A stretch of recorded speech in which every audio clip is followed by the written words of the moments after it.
छठी माई के दुआरे, चल छठी माई के दुआरे। सुन जल्दी से पहने साड़ी, चल छठी माई के दुआरे।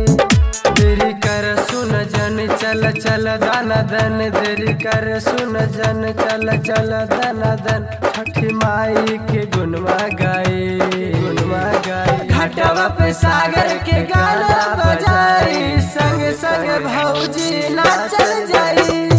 घाटवा पे सागर के गाना बजाई, संग संग भौजी नाचल जाई।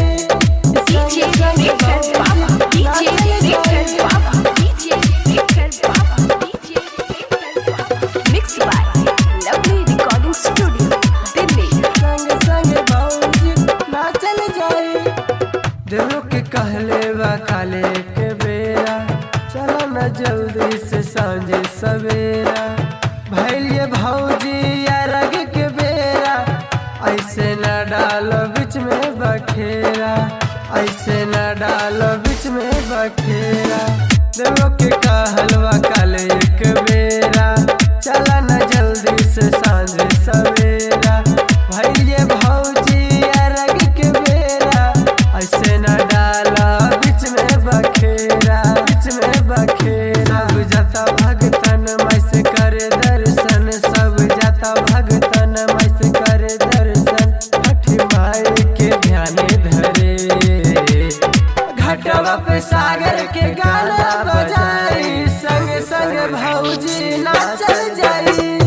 घाटवा पे सागर के गाना बजाई, संग संग भौजी नाचल जाई। एक बार बोलिए प्रेम से छठी मैया की। संग संग भौजी नाचल जाई।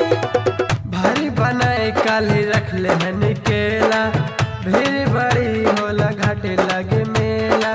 कैसे जइबू ये भौजी अकेला, राइटर मिंटू त करेला निहोरा, राइटर मिंटू त करेला निहोरा। भारी बनाए काली रख ले हन केला, भीड़ बड़ी होला घाटे लगे मेला। कैसे जइबू ये भौजी अकेला, राइटर मिंटू त करेला निहोरा, करेला निहोरा। गाना गाए सागर प्रेमी सुना अरग के मेरी, गाना गाए सागर प्रेमी सुना अरग के मेरी। छठी माई के आशीष पाई, घाटवा पे सागर के गाना बजाई, संग संग भौजी नाचल जाई। घाटवा पे सागर के गाना बजाई।